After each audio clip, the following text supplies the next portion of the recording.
So let's start with our next topic, that is mechanism of action. In this lecture, we are going to discuss about the how enzyme uh, are able to catalyze the reaction, what are the factors responsible for it, and what is the nature of enzyme, की त्या nature मुळे आपल्याला काही specific reaction कॅटलाइज करण्यासाठी मदत होते. So एक quick revision आपण घेऊया. आपण मागच्या लेक्चर मध्ये बघितलं होतं की एन्झाईमचं नेचर. तुम्हाला एक सांगितलं होतं की enzymes having their active site, they having specific active site, and most of the enzyme excepting RNA enzymes are protein in nature. So enzymes are protein in nature, and these enzymes are substrate specific, and enzyme catalyzes the specific reaction. Enzymes are meant to be catalyzes the specific reaction. Hence this enzymes are called as specialized proteins are called as biocatalyst. So biocatalyst, what they do? Biocatalyst do the conversion of substrate into product, and it increases the rate of reaction. As it is the protein in nature, as enzymes are protein in nature, they are made up of amino acids, and all we know, amino acids coding information present in the DNA. So ultimately enzymes are protein in nature, and they are coded by the DNA. All the information for protein coding is present in the DNA. Protein coding साठी enzymes develop करण्यासाठी सगळी information कोणाकडे असते? DNA कडे असते. Enzymes are very helpful in metabolic reactions. Metabolism घडवून आणण्यासाठी, बॉडीच्या व्हेरियस रिएक्शन्स घडवून आणण्यासाठी एन्झाइम्स हे महत्वाचं काम परफॉर्म करत असते. सो आपण काही ऍक्टिव्ह साइट बद्दल बघितलं होतं की ऍक्टिव्ह साइट काय आहे? ही आपली active site is our reaction centre. Active site काय असते? ही आपली रिएक्शन सेंटर असते की जिथे रिएक्शन आपली होऊ शकते. तर त्या साइटला आपण म्हटलं ऍक्टिव्ह साइट. तर त्याच ऍक्टिव्ह साइट वरती सबस्ट्रेट बाइंड होऊन कशा पद्धतीची ऍक्शन होते, कशा पद्धतीची रिएक्शन होत असते, ते आज आजच्या लेक्चर मध्ये आपल्याला बघायचं आहे. That is mechanism of action. Active site वरती आपण काय म्हटलं होतं की आवर ऍक्टिव्ह साइट वरती आपल्याला इथे substrate binding site, active site is our substrate binding site. तिथे आपला सबस्ट्रेट बाइंड होत असतो.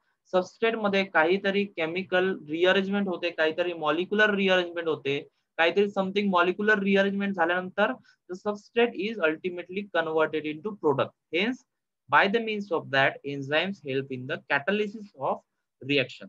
हे सगळं आपण मागच्या लेक्चर मध्ये बघितलं होतं. त्यानंतर आपण एन्झाईमचं क्लासिफिकेशन बघितलं होतं. क्लासिफिकेशन मध्ये तुम्हाला ऑथलील नावाचं क्लासिफिकेशन आपण बघितलं होतं. त्यामध्ये हे क्लासिफिकेशन कशा बेसिस वरती केलं होतं आपण, की कोणत्या पद्धतीचे रिएक्शन्स एन्झाइम हे कॅटलाइज करतं, कोणत्या पद्धतीचं मेकॅनिझम ते रिएक्शन एन्झाइम्स यूज करतं, तर त्याच्यावरती आपण हे क्लासिफिकेशन केलं होतं. दॅट इज ऑथलील. ऑक्सिडेशन रिडक्शन रिएक्शन असेल, लायगेज रिएक्शन असेल, लायज रिएक्शन असेल, हायड्रोलिसिस असेल, आयसोमरायझेशन असेल, ट्रान्सफरेज असेल, अशा पद्धतीचे एन्झाइमचं क्लासिफिकेशन केलं. एन्झाइमचे व्हेरियस क्लासेस आपण मागच्या लेक्चर मध्ये डिस्कस केले. सो आजच्या लेक्चर मध्ये आपण बघूया mechanism of action, how enzymes act upon the substrate. So basically the function of enzyme is to catalysis. Catalysis is the prime function of enzymes. What is meant by catalysis? Catalysis means it increases the rate of reaction by reducing the activation energy. Activation energy हा सबस्ट्रेटची reduce करत असतो. So आपण बघूया activation energy पुढे म्हणजे काय असते. So mode of action study करायचा आहे आज आपल्याला. तर मोड ऑफ ऍक्शन मध्ये मागच्या लेक्चर मध्ये बघितलं होतं आपण की enzyme lowers the activation energy. So how enzyme act on the substrate? It lowers the activation energy of the substrate, तर आपण म्हटलं की एन्झाईम काय करतो, काहीतरी सबस्ट्रेटची जी ऍक्टिव्हेशन एनर्जी असते ती लोअर करतो. तर आता ऍक्टिव्हेशन एनर्जी म्हणजे काय? ऍक्टिव्हेशन एनर्जी म्हणजे एखादी रिएक्शन घडण्यासाठी त्या सबस्ट्रेटला काहीतरी मॉलिक्युलर रिअरेंजमेंट, काहीतरी केमिकल रिअरेंजमेंट तिथे घडवून आणायची असते. तर ती केमिकल रिअरेंजमेंट घडवण्यासाठी काहीतरी बाहेरून आपल्याला एनर्जी द्यावी लागते. त्या सबस्ट्रेटला आपल्याला ऍक्टिव्हेट करावं लागतं. तर त्या एनर्जीला म्हणतात ऍक्टिव्हेशन एनर्जी. तुम्ही एक्झाम्पल घेऊ शकता की सकाळी उठल्या उठल्या तुम्हाला चहा करायचा. आता चहा कसा करता तुम्ही? एका पातेल्यात पाणी घेता, त्यामध्ये चहा पत्ती टाकता, त्यानंतर चहा पावडर टाकल्यानंतर साखर टाकता, कोणी मिल्क पावडर टाकत असेल आणि कोणी दूध टाकत असेल. तर अशा पद्धतीने चहा करता तुम्ही आणि त्याला बॉईल करता. त्याला काय करता? एक एनर्जी देता, energy in the form of heat. तुम्ही त्याला हीटच्या फॉर्म मध्ये एनर्जी दिली आणि ते सगळे सबस्ट्रेट, चहा पत्ती, पाणी, साखर आणि दूध हे सगळे एकमेकांसोबत रिॲक्ट झाले आणि रिॲक्शन झाल्यानंतर त्यांच्यामध्ये काहीतरी स्पेसिफिक एक रिॲक्शन घडवून आणली. आता ती रिॲक्शन घडवून आणण्याचं काम कोण केलं? ती रिॲक्शन घडवून आणण्याचं काम एखाद्या स्पेसिफिक एनर्जीनं केलं. एखाद्या स्पेसिफिक एनर्जीनं ती रिॲक्शन घडवून आणण्याचं काम केलं. म्हणजेच तिथे ती रिॲक्शन घडवण्यासाठी आपल्याला एनर्जीची रिक्वायरमेंट लागली. तर असं तर तुम्ही करत नाही ना, की एका पातेल्यामध्ये पाणी घेतलं, तिथे चहा पावडर टाकलं, साखर टाकलं, दूध टाकलं, ते मिक्स केलं आणि पिऊन घेतलं. तर अशा पद्धतीचा चहा आपल्याकडे अजूनपर्यंत बनलेला नाहीये. तर कळलंय तुम्हाला की रिएक्शन घडण्यासाठी एनर्जीची रिक्वायरमेंट असते. म्हणजे तुम्हाला चहा बनवण्यासाठी हीटची एनर्जीची रिक्वायरमेंट पडली, तेव्हाच तुमचा चहा बनला ना. तर त्यासाठी तुम्हाला काय केलं मग तुम्ही? तुम्ही त्याला काहीतरी समथिंग एनर्जी दिली, रिएक्शन घडवून आणण्यासाठी एनर्जी दिली. तर त्या एनर्जीला म्हणायचं आपण activation energy. So what the enzyme do actually? Enzyme it lowers the activation energy. Suppose आपण एक ग्राफ बघूया. एक सबस्ट्रेट आपण इथे घेऊ. Just erase the all the things. Just take a substrate. आज इथे सबस्ट्रेट तुमचा आहे आणि तुम्हाला सबस्ट्रेट पासून ग्राफ बघतोय आपण. तुम्हाला प्रोडक्ट कन्वर्ट करायचा आहे. Substrate having specific energy. प्रत्येक सबस्टन्सला एक स्पेसिफिक एनर्जी असतं. Product having specific energy. ठीक आहे. Substrate having specific energy level and product having specific energy level. एक सिंपल सा कॉन्सेप्ट आपण बघतोय की प्रोडक्ट आणि सबस्ट्रेट यांच्यामधला एनर्जीचा डिफरन्स हा असतो प्रत्येक वेळेस. So there is a difference between two energy level. इथे सबस्ट्रेटची एनर्जी लेवल दिसते, पण प्रोडक्टची एनर्जी लेवल काय झाली? लोअर झाली. तर ही लोअर एनर्जी लेवल काय झाली? कारण की इथे ही या रिएक्शन मध्ये there is a difference between two energy levels of the substrate and product. तर ही लेवल का बरं कमी झाली? कारण की रिएक्शन घडवून आणताना स्पेसिफिक एनर्जी रिलीज झाली. आता चहा बनवताना तुम्हाला हीट रिलीज होत असते. चहा बनवताना जेवढं आपण दूध टाकतो, समजा 1 कप आपण दूध चहा बनवताना टाकलं, तर चहा बनल्यानंतर काही स्पेसिफिक अमाउंट कमी होतो दुधाचा. म्हणजे तिथे काहीतरी specific energy in the form of heat आपली रिलीज झाली. तर त्याच पद्धतीने केमिकल रिएक्शन मध्ये सुद्धा होत असतं. There is a difference between energy level of substrate and energy level of product. Why? Because the reactions are exergonic and it releases the energy. So enzyme काय करतो? या दोघांच्या एनर्जी लेवल मध्ये change करत नाही.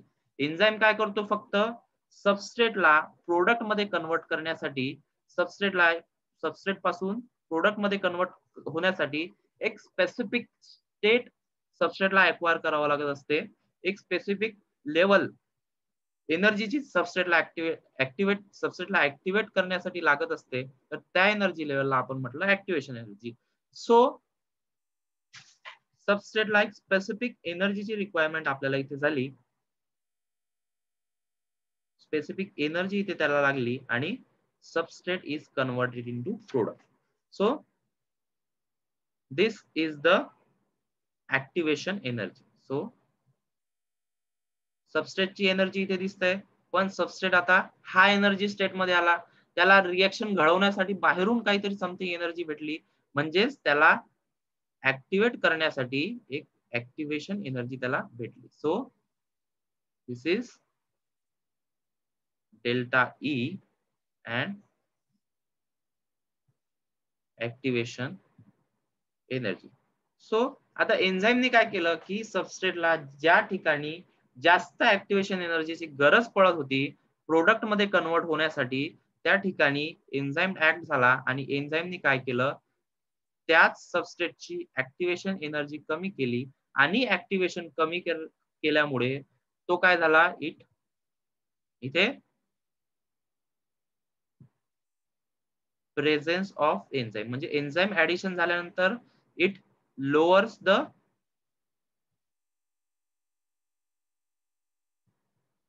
Activation energy. म्हणजे in presence of enzyme, एन्झाईमने काय केलं, ऍक्टिव्हेशन एनर्जी त्यांची लो केली आणि अल्टिमेटली सबस्ट्रेटचं प्रोडक्ट मध्ये कन्वर्ट झालं आणि याच पद्धतीने आपली रिएक्शन कॅटलाइज झाली. This graph is for when enzymes are absence of enzyme. तर आता एन्झाईम कॅटालिसिस मध्ये एन्झाईम कायनेटिक्स मध्ये हा ग्राफ आपण पुन्हा शिकणार आहोत, पण कॉन्सेप्ट इथे तुम्हाला लक्षात घ्यायचा आहे की enzyme lowers the activation energy. म्हणजे जी जास्त एनर्जी सबस्ट्रेटला ऍक्टिव्हेट होण्यासाठी लागत होती प्रोडक्ट मध्ये कन्वर्ट होण्यासाठी, तीच energy in presence of enzyme कमी झाली त्याला सबस्ट्रेटला ऍक्टिव्हेट होण्यासाठी. म्हणजे काय केलं एन्झाईमने, नेमकं एन्झाईमने त्या सबस्ट्रेट मध्ये काहीतरी मॉलिक्युलर रिअरेंजमेंट केले, काहीतरी केमिकल चेंजेस त्यांनी केले, ज्या केमिकल चेंजेस मुळे त्याची ऍक्टिव्हेशन एनर्जी कमी झाली आणि it ultimately converted into the product. So आपण काय म्हटलं, enzymes lowers the activation energy. Concept clear आहे सगळ्यांना, कशा पद्धतीने ऍक्टिव्हेशन एनर्जी क्लिअर हे करतो. So mechanism of action. The nature of catalysis taking place in biological system is similar to that of biological system. The non-biological system similar to that of non-biological system.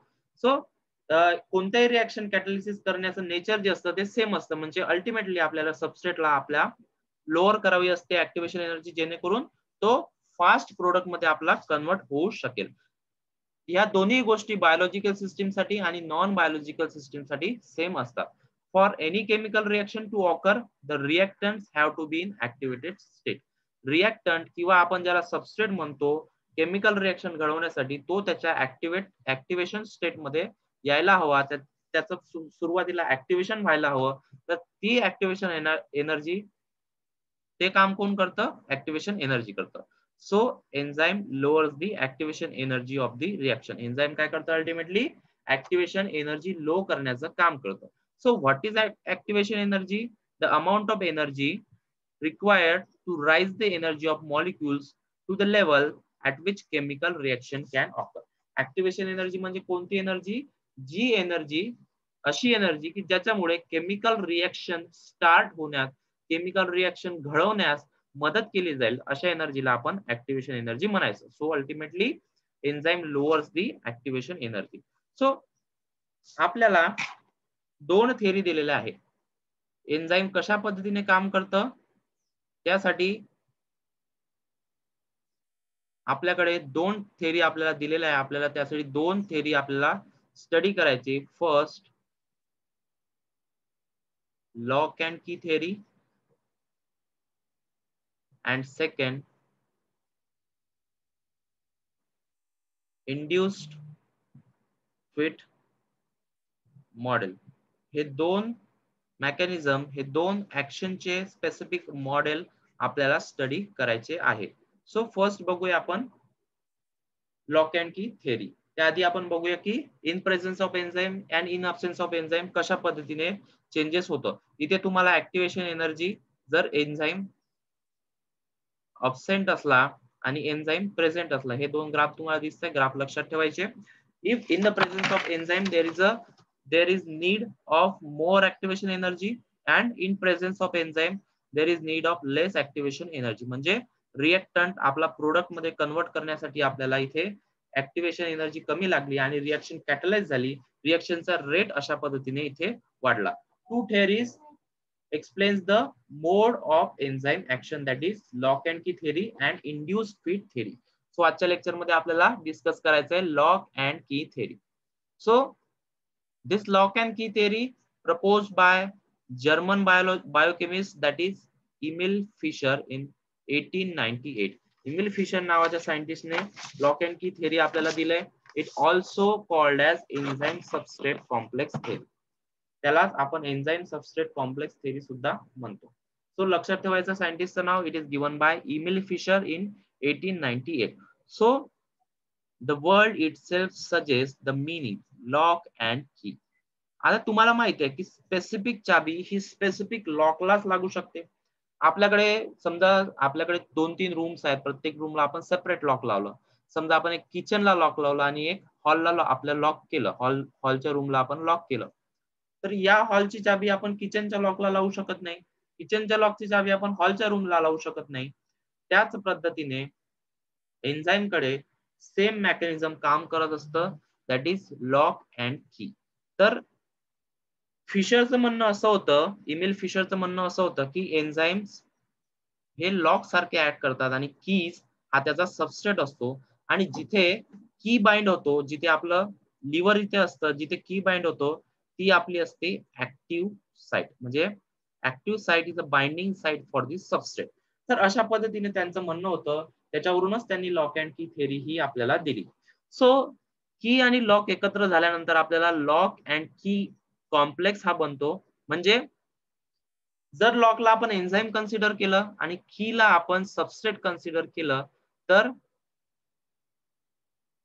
की कुठे लागते आपली active site वरती लागते. म्हणजे substrate binds to their active site आणि active sites are specific to their substrate. म्हणजे या ठिकाणी आपण कोणत्याच प्रकारची दुसरी चाबी आपली लागू शकत नाही. तुम्हाला माहिती आहे प्रत्येक लॉकची एक स्पेसिफिक चाबी असतं, त्याच्यामध्ये काहीतरी एक स्पेसिफिक कन्फर्मेशन असतं. तेच कन्फर्मेशन आपल्याला द्यायचं असतं, ज्याच्यामुळे आपलं लॉक जे आहे ते ओपन होणार आहे. म्हणजे लॉक आणि की एकत्र झाल्यानंतर, म्हणजे एन्झाइम्स आणि सबस्ट्रेट एकत्र झाल्यानंतर त्यांचा एक कॉम्प्लेक्स बनेल. त्याच पद्धतीने इथे इथे त्यांनी स्टडी केलंय, इथे त्यांनी सांगितलंय की एन्झाइम्स आर सबस्ट्रेट स्पेसिफिक आणि where the substrate is bind to the active site. Active site वरती ते सबस्ट्रेट बाइंड होऊ शकतात. आता तुम्हाला दिसत असेल एखादं स्पेसिफिक लॉक तुमच्या घरामध्ये असतं, म्हणजे 2 ब्रँडचे तुम्ही लॉक घेताय, पण दिसायला ते दोन्ही सारखे असतात, त्यांच्या चाब्या दिसायला जवळ-जवळ सारख्या असतात. पण या लॉकची चाबी दुसऱ्या लॉकला लागत नाही आणि दुसऱ्या लॉकची चाबी या लॉकला लागू शकत नाही. त्याच पद्धतीने प्रत्येक एन्झाइम कडे त्याचा सबस्ट्रेट हा ठरलेला असतो, त्याचा सबस्ट्रेट हा तिथे बाइंड होतो. असंच लॉक अँड की थेरीचं म्हणणं आहे. सिंपलचा पॉइंट आहे. The enzymes combine with substrate molecule to form enzyme substrate complex. यालाच एन्झाइम सबस्ट्रेट कॉम्प्लेक्स थेरी आपण म्हणतो. The combination takes place at specific portion of the enzyme called as active site of enzyme. जिथे आपलं combination होतं एन्झाइमचं, तिथे त्या साइडला आपण ऍक्टिव्ह साइट म्हणतो. म्हणजे जर आपण एखादं लॉक कन्सिडर केलं आणि त्या लॉकला आपल्याला चाबी लावायची असली,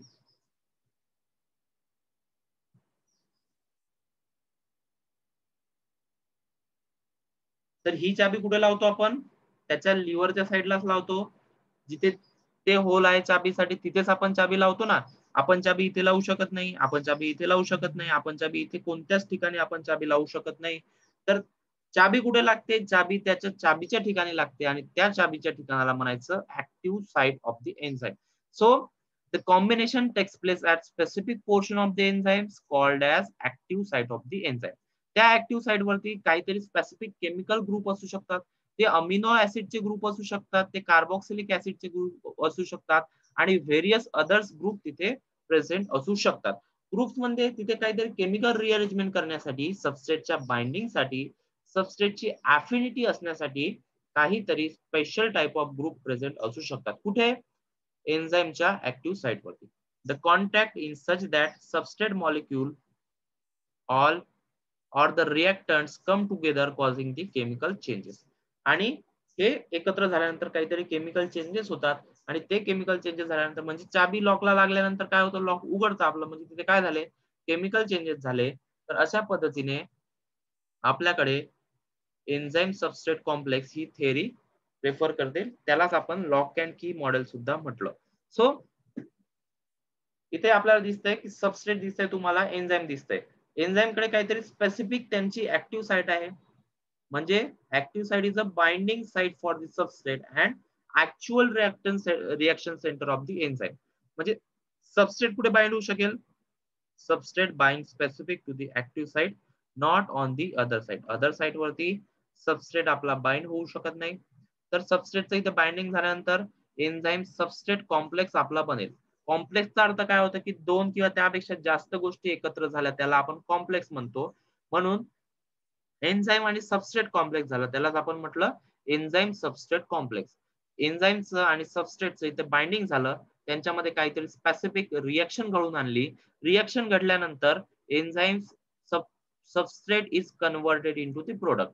सबस्ट्रेटचं प्रोडक्ट मध्ये कन्वर्शन झालं आणि एन्झाईम त्याच्या रिएक्शन कंप्लीट केली आणि रिएक्शन कंप्लीट झाल्यानंतर एन्झाईम रिएक्शन मधून निघून गेला. इथपर्यंत क्लिअर आहे तुम्हाला की सिंपल लॉक अँड की मॉडेलने इतकंच म्हटलंय की enzymes are substrate specific. So once the reaction is occurred the complex breaks. म्हणजे एन्झाईम सबस्ट्रेट कॉम्प्लेक्सचं काम झाल्यानंतर एन्झाईम सबस्ट्रेट कॉम्प्लेक्स हा तुटून जाईल आणि प्रोडक्ट आणि एन्झाईम आपला सेपरेट होऊन जाईल आणि एन्झाईम हा रियूज आपला होईल. So the free enzyme is able to bind more substrate. हा फ्री एन्झाईम जो आपला झाला तो पुन्हा काहीतरी स्पेसिफिक रिएक्शन घडून येईल. पुन्हा स्पेसिफिक रिएक्शन घडल्यानंतर तो सेम मेकॅनिझमने ऍक्शन करेल आणि सेम मेकॅनिझमने ऍक्शन झाल्यानंतर सेम पद्धतीचा ऍक्शन तो करेल. सो दिस लॉक अँड की theory explain the specificity of the enzyme. Lock and की थिअरीने काय दिलंय फक्त आपल्याला specificity of the enzyme. But this model does not have any scope. हे मॉडेल आपलं वाईडली ऍक्सेप्टेड नाही आहे. हे मॉडेल सायंटिस्टने ऍक्सेप्ट केलं नाही. तर सायंटिस्टने आपलं पुढचं मॉडेल ऍक्सेप्ट केलं जे आहे induce fit model. So why this model is not accepted? Because it does not explain the flexible nature of enzyme. Hence this model is totally failed. So अशा पद्धतीने आपलं मॉडेल हे फेल झालंय आणि आपल्याला आता पुढे याच्यापेक्षा एक वाईडली ऍक्सेप्टेड मॉडेल शिकायचं आहे, that is induce fit model. हे आपण पुढच्या लेक्चर मध्ये शिकणार आहोत की इंड्यूस फिट थेअरी हे कोशलँडने दिलेली आहे आणि त्याच्यामध्ये काय काय डिफरन्स आहे लॉक अँड की मध्ये आणि इंड्यूस फिट मध्ये, दोघांमध्ये काय मेजर डिफरन्स आहे हे आपण पुढच्या लेक्चर मध्ये बघूया. सो लक्षात घ्यायचंय तुम्हाला कोणी इन्व्हेंट केलंय, कशा पद्धतीने मेकॅनिझम इथे होत आहे. तर आपण आता पुढच्या लेक्चर मध्ये बघूया की इंड्यूस फिट मॉडेल हे काय सांगतं.